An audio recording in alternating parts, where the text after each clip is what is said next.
Di dalam pengertian Buddhis, dengan pengertian sehari-hari, kadang karma ini mempunyai pengertian yang berbeda. Ada sedikit perbedaan.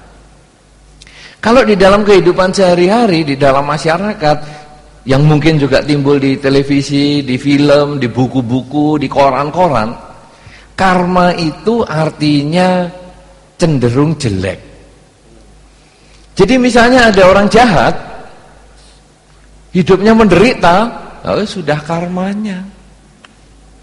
Tapi kalau orang baik, hidupnya bahagia, jarang orang menyebut sudah karmanya ini. Jarang. Wah, ini sudah rezekinya.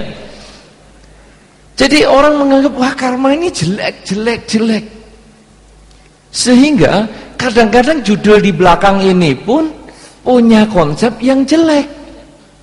Bagaimana feng shui bisa mengubah karma seseorang yang dianggap jelek? Padahal karma itu netral. Karena karma artinya niat. Niat melakukan sesuatu. Niat ingin berbuat baik, jadilah karma baik. Niat ingin berbuat jahat, jadilah karma buruk. Dengan demikian judul di belakang ini bisa berarti kalau kita mempunyai satu kebajikan sehingga rumah kita mungkin sudah bagus, rezeki kita sudah bagus, jalan hidup kita sudah bagus, mungkin pertanyaannya mampukah feng shui ini meningkatkan segala sesuatu yang kita miliki yang sudah bagus itu. Jadi tidak selalu memperbaiki, bisa juga meningkatkan. Nah ini kesan yang berbeda yang timbul di dalam masyarakat. Yang mungkin pertama saya harus menegaskan di sini bahwa karma adalah niat yang bisa berarti niat baik dan niat buruk. Kemudian karena niat itu dilakukan dengan pikiran, niat itu juga mungkin diucapkan, niat itu mungkin juga ditindakkan dengan badan, maka akhirnya niat itu akan membalik pada diri kita. Sesuai dengan benih yang ditanam, itulah buah yang akan kita petik. Kalau kita punya niat yang baik di dalam pikiran kita, niat yang baik pada saat berbicara, niat yang baik pada saat kita melakukan sesuatu, maka buah kebahagiaan, buah kebajikan ini akan kembali pada diri kita. Sebaliknya kalau kita punya niat yang buruk pada saat berpikir, niat yang buruk pada saat berbicara, niat yang buruk pada saat melakukan suatu tindakan, maka yang jelek pun akan datang pada diri kita. Nah kalau yang baik datang pada diri kita, hidup itu selalu bahagia. Banyak orang yang mungkin kita lihat di dalam masyarakat, orang kok hidupnya enak terus, kecil, sudah lahir di keluarga yang happy, sudah happy, sehat lagi, sudah sehat, ganteng dan cantik lagi, sudah ganteng dan cantik, pinter lagi, sudah pinter dan cantik dan segala macam, temennya banyak lagi, kerjanya sukses lagi, punya rumah bagus juga, panggil Pak Haryadi ke rumahnya katanya feng shui-nya juga bagus, rumah tangganya bagus, anak-anaknya bagus. Kadang-kadang kita lihat, loh orang ini kok happy terus ya. Apakah ini memang diencai atau rezeki langit ini? Apakah ini memang karunia langit? Apakah dia tidak melakukan sesuatu? Sebaliknya ada orang yang dari kecil menderita, lahir di keluarga miskin, sudah miskin jelek lagi mukanya, sudah jelek bodoh lagi, sekolah nggak lulus, playgroup saja nggak naik. Wah, kebangetan. SD sampai 8 tahun. Sudah gitu kerja ya, sekolah saja nggak bisa apalagi kerja. Sudah begitu punya pasangan hidup, ya sama berantakannya. Begitu anaknya lah, bapaknya berantakan, istrinya berantakan, apalagi anaknya mana bisa bener. Rumahnya ya kacau balau.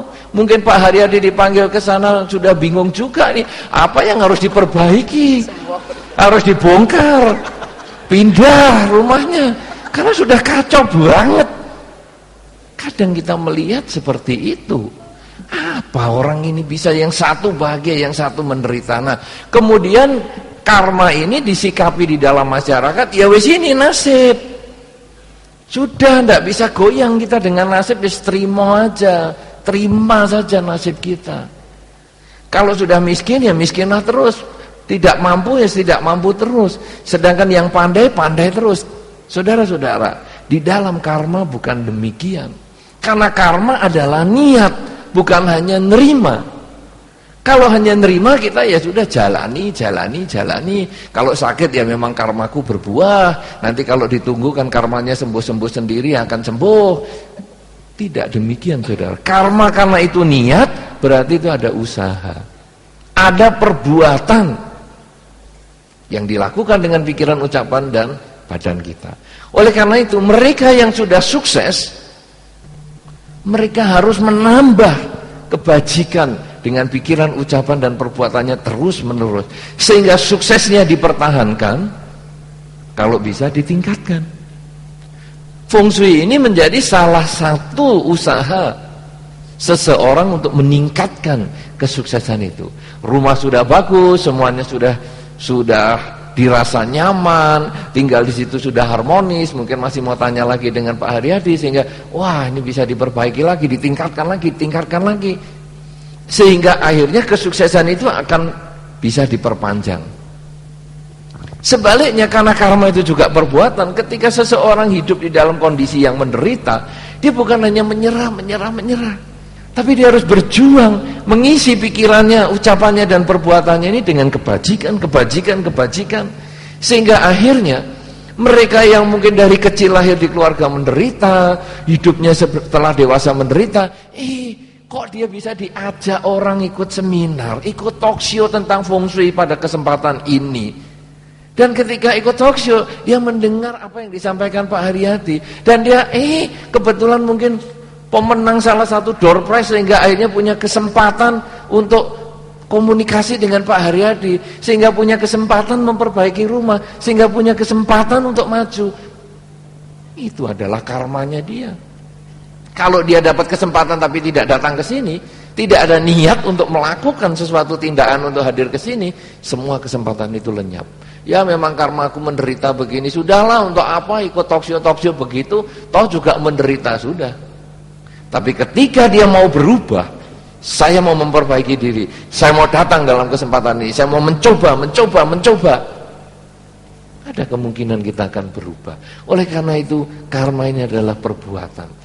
Nah sekarang, apakah karma ini ada hubungannya atau agama Buddha? Kalau tadi mau ditanyakan oleh Pak Ponijan tadi dalam kesempatan pertama disebutkan, apakah agama Buddha mempercayai Feng Shui? Apakah boleh?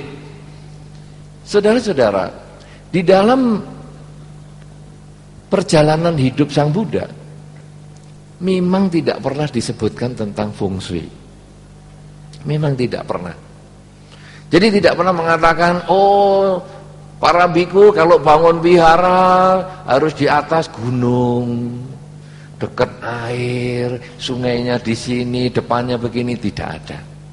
Tetapi kalau kita pergi ke India, lalu kita melihat tempat-tempat yang lama dihuni oleh Sang Buddha. Ini Pak Ponijan juga barusan pulang dari India ya, baru kemarin ya, sehingga sekarang masih nampak kari Indianya masih kelihatan sedikit.